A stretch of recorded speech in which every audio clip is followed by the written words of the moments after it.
नमस्कार दोस्तों। आज एक ऐसी कहानी के बारे में मैं बताने जा रहा हूँ कि एक पिताजी ने अंतिम समय में एक बेटे को ऐसी सलाह दी जो उसकी मुश्किल में बहुत ही काम आई। तो दोस्तों, मेरा नाम है दीपक मायासी। मैं कॉन्शियसनेस कोच हूँ, माइंड हीलर हूँ और NLP सर्टिफाइड ट्रेनर हूँ। तो दोस्तों, ये कहानी एक जादूगर की है जिसने अपनी पूरी ज़िंदगी में जादू के अच्छे अच्छे शो करके बहुत सारे चांदी के सिक्के इकट्ठा किए थे और उसको एक बैग में भर दिया था। उसने अपने अंतिम समय में अपने बेटे को बुलाया और उसको बताया कि बेटा, मेरी पूरी ज़िंदगी की मेहनत की ये कमाई है, ये चांदी से भरे सिक्कों की ये बैग है, ये तुम्हें काम आएगी। और जब भी ये सिक्के ख़त्म हो जाए तो मैं तुम्हें एक ऐसी जादुई 4 शब्दों की प्रार्थना देता हूँ जिसको करने से ये सिक्के फिर से भरने शुरू हो जाएंगे। और फिर उसने अंतिम विदाई ली। अब बेटा था, उसके पास वो चांदी के सिक्कों वाली बैग आ गई थी। तो उसमें से बेटा भी बड़ा सयाना था, तो उसमें से जितनी ज़रूर लगे उतने ही सिक्कों का वो इस्तेमाल करता था। तो वो सालों साल चलते रहे। फिर एक दिन वो सिक्के ख़त्म होने को आ गए। तो बेटा चिंतित हो गया कि अब क्या होगा, लेकिन उसकी पिताजी के अंतिम शब्द याद आए कि मैं तुझे 4 शब्दों की एक प्रार्थना देता हूँ। तो वो बहुत ध्यान से उसको याद करने लगा, क्योंकि उसको सालों साल बीत गए थे और कभी उसने वो प्रार्थना नहीं की थी। उसको याद भी नहीं रहा था कि वो कौन से शब्द है। तो उसने बहुत कोशिश की, लेकिन वो याद नहीं आ रहे थे। तो उसने जाके अपने पड़ोसी से पूछा कि मेरे पिताजी ने मुझे वो प्रार्थना सिखाई थी 4 शब्दों वाली, को कौन से हो सकते थे। तो वो पड़ोसी ने उसको बताया कि शायद वो प्रार्थना ये हो सकती है कि हे ईश्वर, मेरी मदद कर।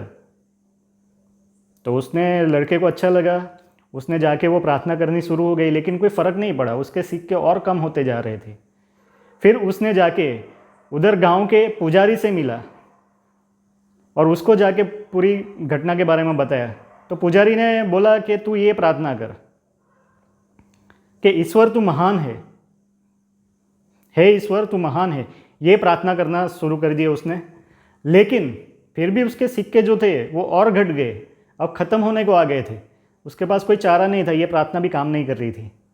तो वो और आगे गया। आगे जाके वो एक नेता से मिला कि चलो, नेता तो इतने मतलब उसको कुछ तो पता होगा।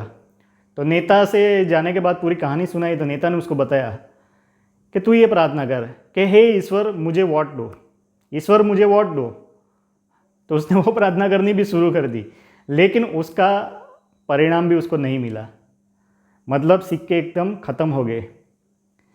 तो अब वो कंफ्यूज था कि क्या करूँ, क्या करूँ, कौन सी प्रार्थना करूँ। उसने बहुत सोचा, वो 4 शब्द याद करने की कोशिश की, लेकिन उसको याद नहीं आ रहे थे। फिर जाके वो एक अमीर इंसान को उसने देखा जो उस गांव में बहुत अमीर था।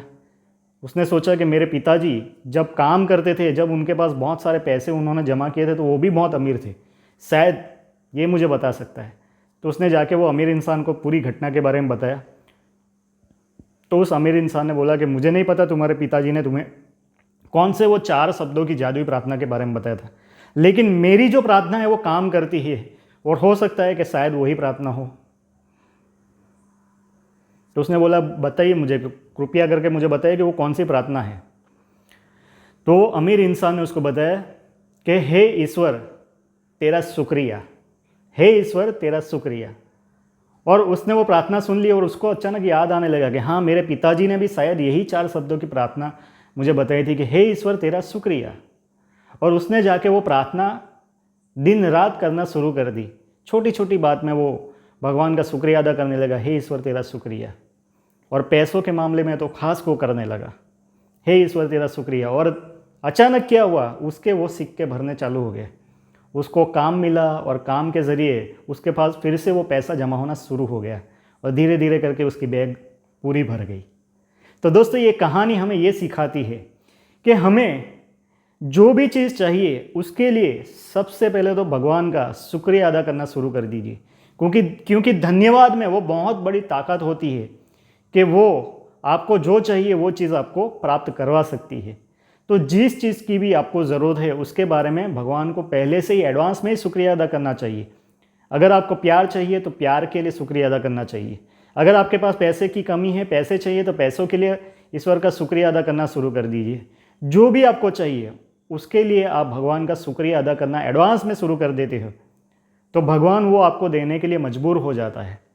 तो भगवान को धन्यवाद बहुत पसंद है, और धन्यवाद जब आप बोलते हो तो आपके अंदर ही आपकी पूरी एनर्जी चेंज हो जाती है, आप लोअर एनर्जी से अपर लेवल में चले जाते हो, और इसीलिए अच्छी अच्छी चीज़ों को अपने जीवन में अट्रैक्ट कर सकते हो।